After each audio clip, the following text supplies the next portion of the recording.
আমন্ত্রণ গণিতের আরো একটি ক্লাসে আলোচনা করব টাইপ ভিত্তিক এমসিকিউ নিয়ে।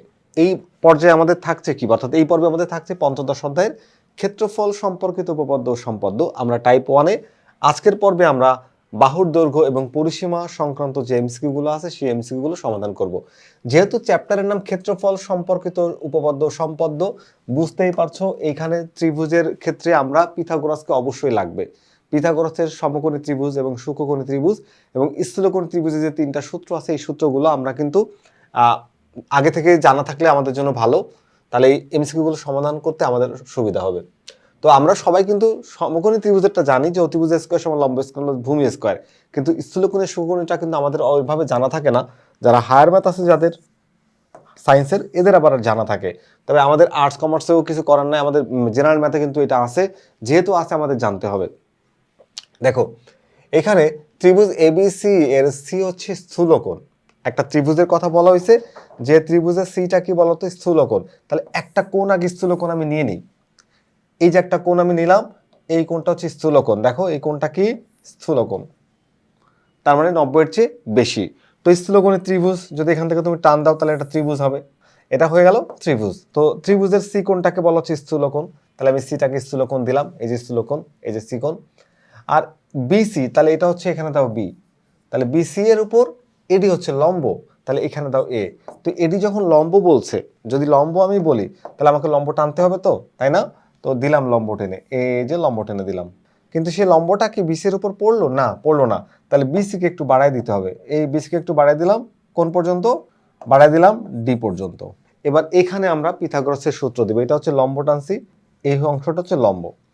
তাহলে আমরা জানি যে স্থূলকোণের বিপরীত বাহুর উপর অঙ্কিত বর্গ, স্থূলকোণী ত্রিভুজের স্থূলকোণের বিপরীত বাহু, দেখো এটা যদি স্থূলকোণ হয় সি, তাহলে বিপরীত বাহু হচ্ছে এবি, তাহলে এখানে লিখবো হচ্ছে এবি স্কয়ার। কি লিখবো বলো তো? AB square. এবি স্কয়ার সমান কি হবে? তাহলে যে দুইটা বিপরীত, অর্থাৎ স্থূলকোণ ত্রিভুজের বিপরীত বাহুর উপর অঙ্কিত বর্গ হবে অপর দুই বাহুর উপর অঙ্কিত বর্গ, অর্থাৎ এবি, এসি আর বিসি, এই দুইটার উপর আগে বর্গ করো। তাহলে এসি এবং বিসির উপর যদি তুমি বর্গ করো, প্রথমে এসির উপর বর্গ করো, তাহলে এসি স্কয়ার প্লাস হচ্ছে বিসি স্কয়ার। এখানে শেষ হবে না? এবং এই দুই বাহুর মধ্যে যে কোনো একটা, হয় তুমি এসি নিবা নাইলে তুমি বিসি নিবা। আমি মনে করো নিলাম হচ্ছে বিসি কে, এই নিলাম বিসি, এবং বিসির সাথে এটা হচ্ছে দেখো অঙ্কিত বর্গ, বর্গ মানে কি এসির উপর অঙ্কিত বর্গ, তাহলে এসি স্কয়ার, বর্গ তো স্কয়ার করলে বর্গ হয়ে যায়, বিসির উপর অঙ্কিত বর্গ মানে বিসি স্কয়ার। আর অপর দুই বাহুর যে কোনো একটা, আর যেটাকে নেওয়া হয়নি এসি কে তুমি নেও নি এবার, তাহলে এসির উপর যে অঙ্কিত লম্বের যে লম্ব বিক্ষেপ সিডি, এই সিডি অংশটা নিতে হবে। তাহলে এখানে নেব সিডি। এই সিডি এর অন্তর্গত আয়তক্ষেত্রের দ্বিগুণের সমান। আয়তক্ষেত্রের ক্ষেত্রফল বলতে আমরা কি বুঝি? দৈর্ঘ্য গুণ প্রস্থ। একটাকে দৈর্ঘ্য ধরো, একটাকে প্রস্থ ধরো, গুণ করলে হবে ক্ষেত্রফল। এই অন্তর্গত আয়তক্ষেত্রের দ্বিগুণের এই দুই দিয়ে গুণ করলাম, এর সমষ্টির সমান দিলাম যোগ চিহ্ন দিয়ে। আরেকবার একটু বলি, একবার বললে হয়তো অনেকের মাথার উপর দিয়ে যেতে পারে। তো আমরা স্থূলকোণী ত্রিভুজের এখানে তারকা চিহ্নিত কোণ, এই যে কোণ এসি বি, এটা হচ্ছে স্থূলকোণ, আর তার বিপরীত হচ্ছে এসি, এই সরি এবি, তাহলে এবির উপর স্কয়ার করলাম, সি বিন্দুতে স্থূলকোণ, তাহলে এবি হচ্ছে বিপরীত বাহুর উপর বর্গ। এই বিপরীত বাহুর বর্গ হবে অপর যে দুইটা বাহু, অর্থাৎ কোণ সংলগ্ন যে বাহু এসি আর হচ্ছে বিসি, তাদের উপর স্কয়ার, এই দেখো। এবং এই দুইটার মধ্যে যে কোনো একটা, দুইটার মধ্যে যে কোনো একটা কোনটা নিব? দুইটার মধ্যে যে কোনো একটা বলতে আমরা হয় এবি নিব, না হলে বিসি নিব। তো আমরা এখানে নিলাম হচ্ছে তোমার বিসি, এবং এসি যদি নিলাম না, তাহলে এসি এর লম্ব যে অভিক্ষেপটুকু এইটুকু নিতে হবে। এই যে লম্ব অভিক্ষেপ নিলাম, এই যে তার অন্তর্গত আয়তক্ষেত্রের দ্বিগুণের সমষ্টির সমান। এটাই হচ্ছে আমাদের কোশ্চেনের অ্যান্সার। যদি উপপাদ্যটা প্রমাণ করা হয় না, এখানে প্রমাণ করা যাবে, বাট আমাদের তো এমসিকিউতে প্রমাণের দরকার নাই, শুধু আমাদের উপপাদ্যটা জানা থাকলেই হবে। এখন আমরা দেখব যে এইখানে কোনটার সাথে আমাদের এই অ্যান্সারটা মিলে যায়। দেখো তো, প্রথমে এবি স্কয়ার, এই যে এসি স্কয়ারটা এখানে হবে না, এবি বিসি স্কয়ার, খ আর গ মানে গ আর খ যে হবে না, তার লেফট সাইড দেখে আমরা বুঝতে পারছি। তাহলে ক আর খ এর মধ্যে অ্যান্সার আছে, তাহলে এবি স্কয়ার সমান AC square plus BC square, এই পর্যন্ত ঠিক আছে। তারপর হচ্ছে 2 ইন্টু এসি, এসি হবে না, এটা বাদ। তাহলে খতে আসো, AB square AC square plus BC square plus 2 into BC plus into CD. হ্যাঁ, এই খ, এই খ হচ্ছে আমাদের এই প্রশ্নের উত্তর। এটা হচ্ছে, এটাকে বলা হয় পিথাগোরাসের স্থূলকোণী ত্রিভুজ সম্পর্কিত যে উপপাদ্য, সেই উপপাদ্য থেকে আমরা এটা প্রমাণ করেছি। তাহলে এটা আমাদের অ্যান্সার হচ্ছে।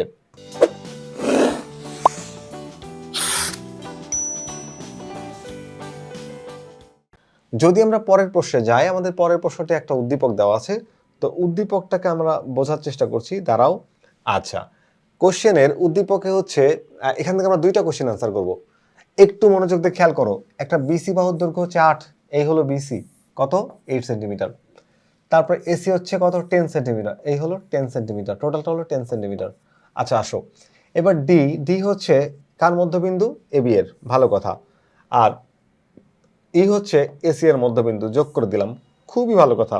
আচ্ছা এবারে আসো, এই এখানে প্রশ্ন নম্বর 2 আমাদের বলা হচ্ছে যে এ বি বাহুর দৈর্ঘ্য কত সেন্টিমিটার। খুবই সহজ, এটার জন্য 7-5 কিছুই ভাবার দরকার নাই। এটা যদি সমকোণ হয় ত্রিভুজটি সমকোণী, ত্রিভুজটি কি সমকোণী, সমকোণ ত্রিভুজের অতিভুজ আছে আর একটা বাহু দৈর্ঘ্য দেওয়া আছে, অপর বাহুটা এমনি বের করা যাবে। তাহলে পিথাগোরাসের সূত্র দিয়ে দিলে এ বি স্কোয়ার সমান সমান অতিভুজ সবচেয়ে বড়, তাহলে অতিভুজের মান বের করতে গেলে বাকি দুইটাকে যোগ করতে হয়। আর অতিভুজ ব্যতীত যদি অন্য যে দুইটা বাহুর যে কোনো একটি বের করতে হয় তাহলে অতিভুজ থেকে বাকিটার স্কোয়ারকে মাইনাস করতে হয়। তাহলে আমরা যদি মূল সূত্র দিতাম, এখানে মূল সূত্র দিলে কি হতো বলতো, এই যে এসি হচ্ছে অতিভুজ, এসি যদি অতিভুজ হয় তাহলে হতো এসি এসি স্কোয়ার সমান সমান হতো AB square plus BC square. তাহলে এবি স্কোয়ার প্লাস হচ্ছে বিসি স্কোয়ার। আমার বের করতে হবে কিসের মান, এবির মান। তাহলে এবির মানটা জানি না, বিসির মান দেওয়া ছিল 8 আর এসি ছিল হচ্ছে 10।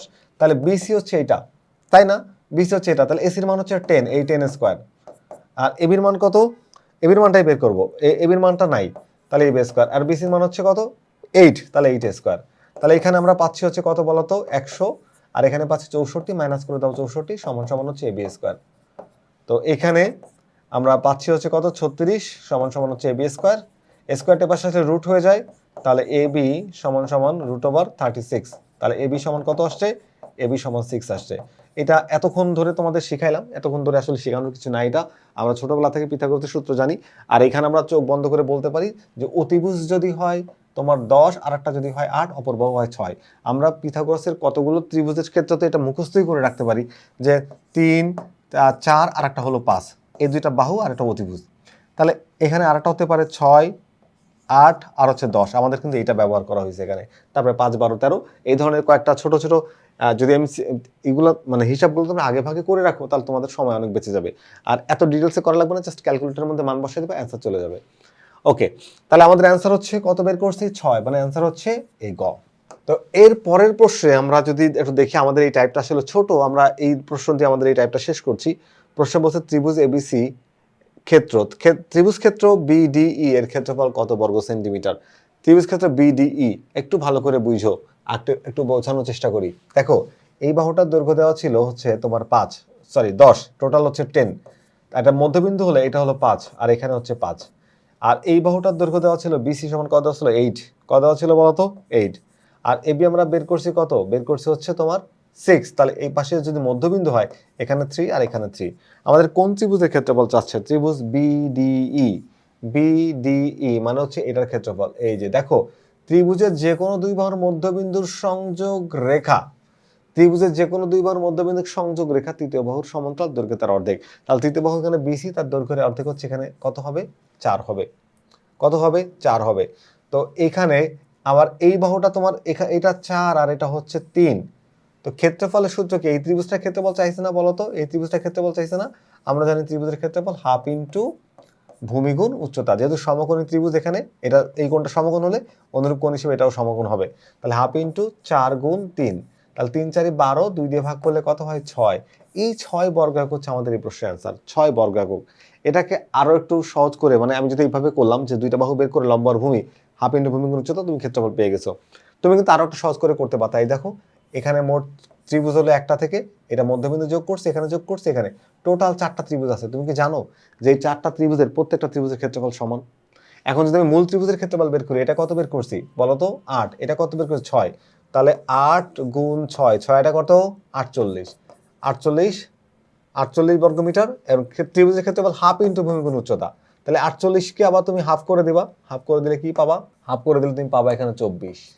টোটালটার ক্ষেত্রফল হলো 24, যেখানে 4টা ত্রিভুজ আছে এটাকে 4 দিয়ে ভাগ করে দাও, 4 ছক 24, 6। সেভাবেও তুমি অ্যান্সার বের করতে পারো, এভাবেও বের করতে পারো, ওইভাবে বের করতে পারো। এইভাবেটা যেহেতু তুমি জানো দৈর্ঘ্য প্রস্থ জানো, বসায় দাও, ক্ষেত্রফল পেয়ে যাবা কত 6 বর্গ একক।